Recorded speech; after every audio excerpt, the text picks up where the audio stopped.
Kicking off this list, number 20, Girl Interrupted. Based on the 1993 book of the same name, James Mangold's psychological drama follows Winona Ryder as an 18-year-old girl named Susanna Kaysen, whom unwillingly checks herself into a mental institution after a failed suicide attempt. At the facility, Kaysen befriends several of the patients, being drawn to the charismatic psychopath Lisa Rowe, played by Angelina Jolie, and a sexually abused 18-year-old girl with OCD, Daisy, played by the late Brittany Murphy. Despite Winona Ryder being the main protagonist of the movie, Brittany Murphy and Angelina Jolie were the show stealers for me, as I thought both of their characters were far more interesting than the character of Suzanne. While it's far from perfect, Girl Interrupted is a powerful examination of mental illness and society's response to it in its own right. While sure, some of the themes of the film could have been handled a little bit more gracefully, but there's an undeniable weight to the melodrama on offer, featuring a star-studded cast of female actors and an Oscar-winning performance by Angelina Jolie.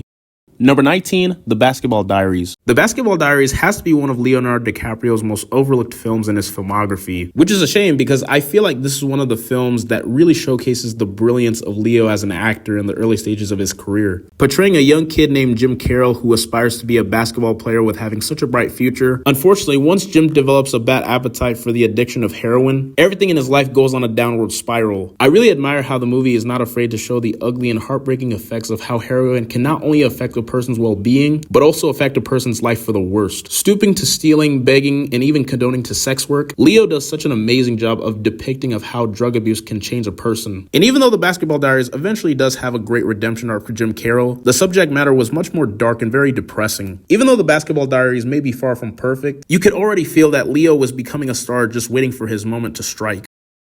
Number 18, Point Break. Now, way before Keanu Reeves was well known as the action movie icon that he is today, he claimed his first role in an action movie in Catherine Bigelow's Point Break. He plays FBI agent Johnny Utah, who goes undercover to track down a gang of bank robbers who disguises themselves by wearing masks as former presidents. However, when Utah befriends a group of surfers, including the free-spirited leader Bodie, played by the late great Patrick Swayze, he automatically suspects that they're the targeted criminals he was looking for. Things get even more spicier when Utah falls in love with his surfing instructor and Bodie's ex-girlfriend Tyler. Even with this film being released in 1991, nearly everything about this film holds up phenomenally well. From the action sequences, the character-driven storytelling, Catherine Bigelow's direction, and most importantly, the amazing chemistry between Patrick Swayze and Keanu Reeves. Even with the delightfully absurd premise, Point Break is such a damn good action movie that doesn't take itself too seriously, and it's unquestionably one of the best action flicks of the 90s. Number 17, Gattaca. Gattaca is such a fantastic sci-fi movie that I find to be massively underrated. It's a film that people rarely ever talk about, which is a damn shame because it has such a thought-provoking and an intelligent story, a sharp screenplay, and stellar performances from Ethan Hawke, Uma Thurman, and Jude Law. The film brilliantly explores plenty of complex issues such as genetic manipulation, human autonomy, and selective breeding through its unconventional story and complicated characters. While Uma Thurman and Ethan Hawke gave stellar performances, Jude Law was the show stealer of a tragic character of a disabled man, Jerome Morrow, who figures out a way to cheat the system as he switches identities with the character Vincent, played by Ethan Hawke, so that he can achieve his dream of traveling to space. Ethan Hawke and Jude Law had such magnificent chemistry with each other, as their respective characters, Jerome and Vincent, initially start off as bitter adversaries to eventually coming to a mutual understanding with each other, which forms into a friendship. It's a film that deals with the themes of segregation, discrimination, and the burden of being average in the face of something special. I highly recommend that you guys go give it a watch. Number 16, Carlito's Way. Even though Carlito's Way doesn't quite get enough praise as a bona fide classic as its gangster movie counterparts, it's undeniably a good one with having a gripping plot and a pretty good direction. It's definitely Brian De Palma's most mature movie, coming exactly 10 years after he and Al Pacino changed the crime genre with the 1983 classic Scarface. But in this movie, the plot follows Al Pacino as a Puerto Rican man named Carlito Brigante, a former criminal who was released from prison who attempts to abandon his life of crime to be with his old girlfriend Gail. However, Brigante unfortunately gets dragged back into the criminal lifestyle that he tries to avoid, and because of that, it eventually leads to his demise. A classic gangster story about redemption and the cycle of violence, the movie showcases some of De Palma's most impressive action movie sequences, as well as a fantastic score. Carlito's Way takes the exciting and thrilling tone of Scarface and flips it on its head to create a character study of a man who cannot escape his past, no matter how hard he tries. Number 15, Mrs. Doubtfire. Mrs. Doubtfire is a movie that has always struck a chord with me, considering the fact that I'm a child of divorced parents, because everyone knows divorce is something that's never easy for couples to deal with, especially when you have children. A loving father of 3 children, Williams portrayed Daniel Hillard, who is utterly devastated after his wife, played by Sally Field, wants a divorce, which results in him losing custody of his kids. But when his ex-wife puts out an ad of looking for a housekeeper, Daniel disguises himself as an elderly 60-year-old British woman named Mrs. Doubtfire, with the help of his brother and his brother-in-law, who are makeup artists. While the premise of Mrs. Doubtfire could be easily read as a horror movie pitch, but instead it's a movie that is such a warm comedic delight, touching on difficult themes without ever losing its sense of joy at its heart. Number 14, Rush Hour. Ah yes, the first Rush Hour movie. What a classic gem this is. Directed by Brett Ratner, Rush Hour took the traditional good cop, poor cop routine and blended it with some comedy and language barriers to create this iconic film starring comedian Chris Tucker and legendary martial artist Jackie Chan. The amazing chemistry between Chan and Tucker really fuels the entire film, especially with the plot being very simple yet thoroughly entertaining, with the immense comedy adding to its excellence. Unlike most buddy cop movies, Rush Hour blended the equal amounts of cop work and humor to keep the film funny and thrilling all at the same time. Packed with stellar action scenes with Jackie Chan's unique stunt style and acrobatic abilities, mixed with Chris Tucker's trademark humor, Rush Hour not only proved to be a critical and commercial success, but it also spawned 2 successful sequels. Number 13, The Fugitive. Managing to maintain a frantic pace from the get-go, The Fugitive is a masterclass in how you craft a suspenseful action thriller that juggles mystery and suspense with set pieces and tropes that are part and parcel of the genre. You have Harrison Ford as Dr. Richard Kimball, who's been wrongfully accused for the murder of his wife. As Richard Kimball escapes on his way to death row, he does everything he can to prove his innocence while also trying to avoid being taken down by the police. What makes Richard Kimball a great protagonist is that he's got skills and motivation to outrun his conspirators, and seeing him discover all the clues he needs to find the actual killers is absolutely thrilling, mainly due to Harrison Ford's emotional performance. The film also features a brilliant supporting performance from Tommy Lee Jones, who portrays the disgruntled yet clever investigator, U.S. Marshal Sam Gerard, who slowly learns about Kimball's story. Tightly plotted and packed with action, thrills, and suspense, The Fugitive is genre filmmaking at its most efficient, bolstered by a great script and 2 amazing lead performances. Coming at number 12, The Crow. While The Crow often gets overshadowed by the tragedy of Bruce Lee, who unfortunately died during the film's production, it shouldn't be forgotten because, make no mistake about it, The Crow was and still remains one of the best superhero movies ever made, and it rightfully deserves to be recognized as a cult classic. Based on the 1989 comic book series of the same name by James O'Barr, The Crow tells the tale of an edgy musician, Eric Draven, who's resurrected from the dead, whom is bound to seek vengeance against a gang who murdered him and his fiancée with the help of a police officer played by Ernie Hudson. The horror action genre aspects are so dazzling, with having some real visual flair in its fight scenes, as well as an impressive overall gothic aesthetics. Not to mention the fact that Brandon Lee did such a superb job of portraying the character of Eric Draven, who comes off so real, yet so very vulnerable. It just makes it even more depressing that he died during the film's production, literally a week before it was set to end. At number 11, I have Scream. Ah yes, the original Scream, my favorite horror movie of all time. From the creative minds of acclaimed screenwriter Kevin Williamson and the director of the original Nightmare on Elm Street, Wes Craven, Scream is one of the most influential and most iconic horror movies of all time. It was the movie that rejuvenated the slasher horror genre, following a massive decline in the genre's popularity in the early 90s by introducing iconic figures such as Sidney Prescott and Ghostface to the world. It's such an excellent film that not only respects so many slasher films that came before it, but also took everything that made the genre tick and used it to its advantage, leaning on audiences' expectation to create something very familiar but also refreshing. Although Scream is a movie that would garner a lot of copycats for years to come, it still remains a rewatchable classic that brought the meta subgenre of cinema to the forefront of the 20th century and, of course, the millennium.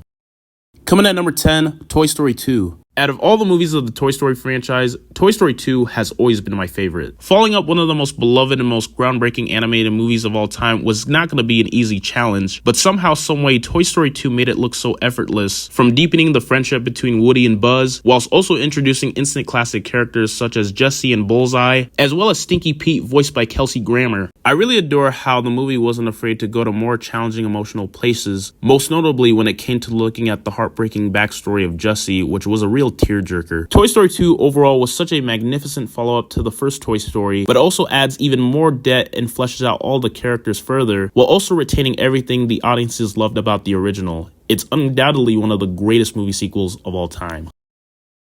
Number 9, Home Alone 2 Lost in New York. While Home Alone 2 may not be better than the original Home Alone, it's just as iconic and just as funny as the original. Sure, people these days will criticize this movie for being a carbon copy of the original, but who gives a shit? Home Alone 2 Lost in New York fucking rules. The movie sustains everything of what we love from the original. It has all the same characters, Kevin McAllister, Marv, and Harry, but also upping the ante when it came to the comedy, the pranks, with the icon himself, Tim Curry, being the movie's secret weapon. Despite what critics say, Home Alone 2 will forever be a Christmas classic and continuously play on TV throughout the holiday season every year, with many holding it close to the original in terms of quality and nostalgia. Coming at number 8, Speed. While Catherine Bigelow's Point Break brought Keanu Reeves into the action movie world, Speed, however, was the film that solidified Keanu as an action movie star. Speed is the ultimate high-concept action thriller which delivers one of the most exciting 2 hours you'll ever have with the movie, featuring a relentless source of nail-biting suspense with an outstanding narrative structure and thoughtful twists along the way. The movie has such a captivating premise, with Keanu Reeves portraying a young LAPD cop, Jack Traven, who must go on a mission to catch a bus full of passengers that has a bomb set in it, which is driven by a young woman named Annie, played by Sandra Bullock, and it's all up to the both of them to make sure that the bus stays above 50 miles per hour, because if that happens, the bus will explode. Featuring a brilliant concept, extraordinary stunts, charismatic lead performances with Keanu Reeves and Sandra Bullock, as well as featuring the late Dennis Hopper, who made such a thoroughly detestable terrorist in Howard Payne, Speed is unquestionably one of the best action movies of the 90s, and it's also one of Keanu Reeves' best movies in his resume. Number 7, True Romance. Love him or hate him, Quentin Tarantino is a fucking genius. A couple things you can always guarantee from the guy is that he really knows how to make a great script and impress his audience with his unique characters and his screenplays. Even though True Romance may have not been directed by Tarantino, it pretty much has all the elements of what makes all of his movies so great. It has the guns, the intriguing characters, the dialogue, the pop culture references, and the superb acting.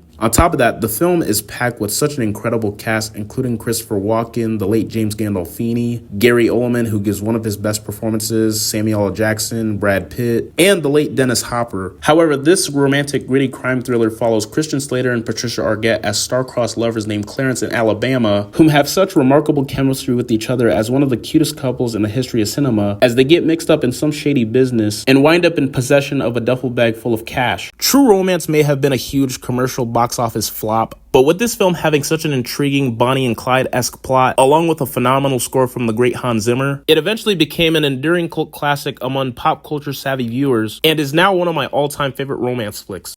Coming at number 6, Dumb and Dumber. I fucking love Jim Carrey, and like most of y'all, I grew up watching his movies all the time when I was younger. While he's been in tons of comedies that I've liked, whether it's Ace Ventura: Pet Detective, The Mask, Liar Liar, and even Bruce Almighty, but when it comes to Dumb and Dumber, it is easily my favorite of his comedies, and it's arguably his best. Directed by the Farrelly brothers, it's all about two best friends who are total dimwits who embarked on a road trip to return a briefcase full of money to a beautiful woman named Mary. But it's much more than that, because it's a movie all about love at first sight, friendship, and it also has themes that are very relatable. The chemistry between Jim Carrey and Jeff Daniels is just absolutely magnificent because of the way they play off each other so well with their unforgettable one-liners and their perfectly timed humor. It's kind of hard to imagine two actors who can nail characters that are so dumb yet so thoroughly entertaining. Dumb and Dumber is just one of those movies that I can turn on whenever I'm having a bad day or whenever I'm in a foul mood, and it's easily one of the funniest movies of all time. It truly takes two intelligent people to deliver a movie that is very dumb yet very, very, very entertaining.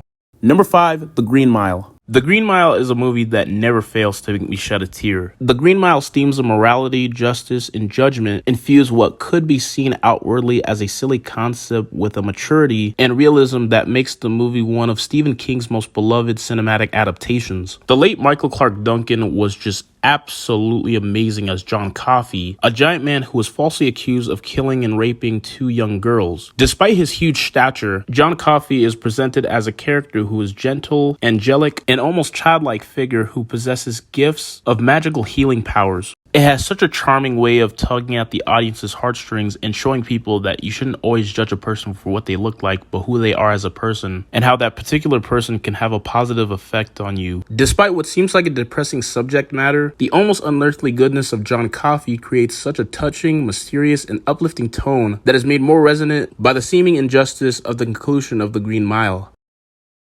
At number 4, I have David Fincher's Seven. David Fincher's gritty detective neo-noir flick is such a timeless classic. Anybody who's a fan of his work should know that he's a master when it comes to making thrillers. What I really love about Seven is that it takes a classic neo-noir detective genre and infuses it with a sense of horror. This is a film that is chilling to the bone from start to finish, and it has some of the most gruesome imagery of its kind. Knowing the aftermath of the killings that Brad Pitt and Morgan Freeman investigate told it all, and it gave me a creative imagination of the scene of what it looked like during those crimes that were committed by John Doe. It also has one of the most memorable and iconic third acts in cinema history with the infamous What's in the Box sequence. Every single thing about that sequence was just pitch perfect. From the camera work, the background music, and especially how it beautifully took time to develop intensity, leading to one of the most haunting conclusions of all time. Nothing about Seven falls short of a masterpiece, which is why it is a must-watch for anybody who hasn't seen it yet, because trust me, it is that damn brilliant.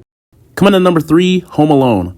Now, the original Home Alone is a movie that needs no introduction, like, at all. I mean, come on, who hasn't seen this movie and who doesn't love it? It's one of those movies that I don't think anybody can genuinely hate, because if you do, then you need to be physically examined, because this movie fucking rules. I mean, seriously, what can I say about this movie that hasn't been said like a million times? It's always just such an absolute paradise to watch. It's always been consistently funny for me. It used to make me laugh all the time as a kid, and even at 23 years old, it still makes me laugh, which really showcases the movie's brilliance. Macaulay Culkin was just perfect as 8-year-old Kevin McAllister, who superbly captures the mixture of innocence and mischief that has defined the notoriety of his character. Meanwhile, Joe Pesci and Daniel Stern are deliciously wicked yet hilarious as the wet bandits Marv and Harry. But overall, fuck yeah. I always have and always will love the original Home Alone, so pretty much you guys get what I'm saying.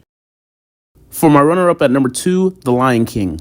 I mean, come on, what can I say about The Lion King that hasn't been said already? It's an animated masterpiece. It's a movie for all ages because it provides audiences with particularly adult themes in a film that's designed for children. It's such an emotional roller coaster ride featuring moments filled with happiness, triumph, and depression. The movie does such a great job of teaching you how to deal with grief while also teaching you how to live life and not have to take things too seriously in life all the time. Honestly, I just love every second of The Lion King. I loved it as a kid. I love it as an adult. I'll love it until my dying breath. But simply put, The Lion King is not just possibly the greatest animated movie of all time. It's one of the greatest movies of all time, period. And coming at number 1, American History X. American History X to me is such an important movie. I'll never forget watching it for the first time and being completely blown away. It really opened my eye to the world of racism and showing me how cruel human beings can be sometimes. It beautifully demonstrates the philosophy of hate as the story follows neo-Nazi Derek Vineyard, who was sentenced to 3 years in prison after killing 2 black men. Once he is released, he has to do everything he can to repair his life, his family, and preventing his brother Danny from going down the wrong path that he went before it's too late. Edward Norton's performance was absolutely remarkable as he completely envelopes the character of Derek Vineyard as we see him evolve from being a despicable racist in the first half of the film to becoming very wise and learning from all the mistakes of his old ways. American History X is a movie that will force you to open your eyes to harsh realism, and although there are some aspects about this movie that are a bit uncomfortable and disturbing, it'll definitely make you take notice.